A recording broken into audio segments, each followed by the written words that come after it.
So we're going to work on shoulders. Now we're going to use 2 blocks. Now if our body and shoulders are tight, they always want to go to the side because our shoulders want to escape the movement, but we want to keep the arms close. So we're going to do external rotation here. Arms facing up, hands onto the blocks, and you're going to have your legs a little bit wide.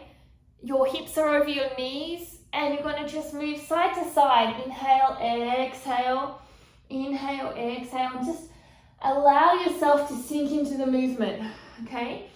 With each breath, you start feeling like you're going deeper with the exhale.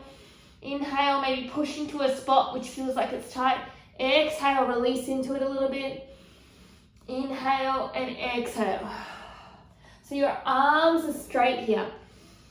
So they've got to be completely strong and straight as you do it. Inhale, exhale. You could use your pelvis. Inhale, exhale.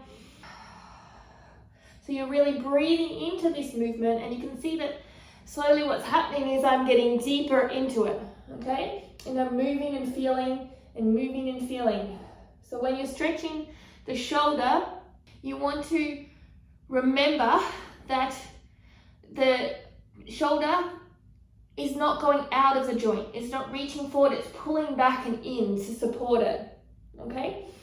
So you're not really going, you're keeping the shoulder in the socket, supported by all the muscles.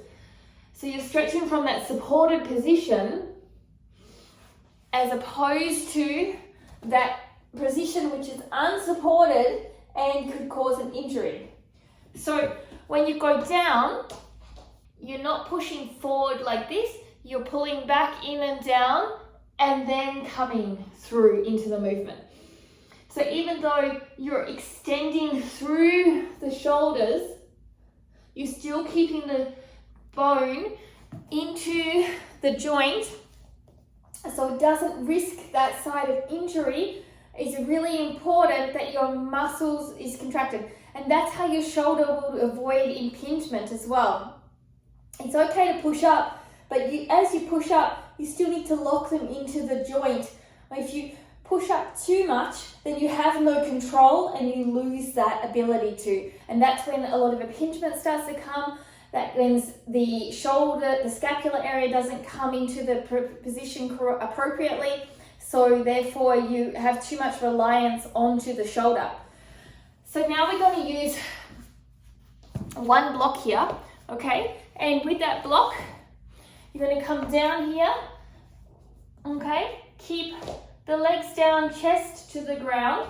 And firstly, find where you're closest to the floor. Chest will be as low as possible to the floor. But if you're up here, that's okay. Okay, so chest is as low as possible. And then from there, you're just utilizing this movement to be able to get deeper into this movement.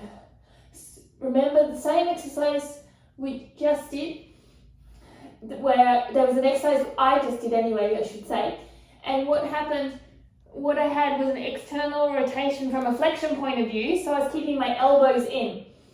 And this time, I'm doing the same thing. So as I do this, I don't want my elbows to track out. I want my elbows to stay close as possible to my alignment here. So we don't want this happening as we do it. So an option to try is keep your core strong, lift it up, and keep those movements with the shoulder flexion. So the external rotation with shoulder flexion, but also the muscles activating. Now the exercise I did to work on that was have a band, hand is in the band, and you've got to keep pushing into the band to keep your elbows in and go up as high as possible here. And it won't be that far without arching and coming back down.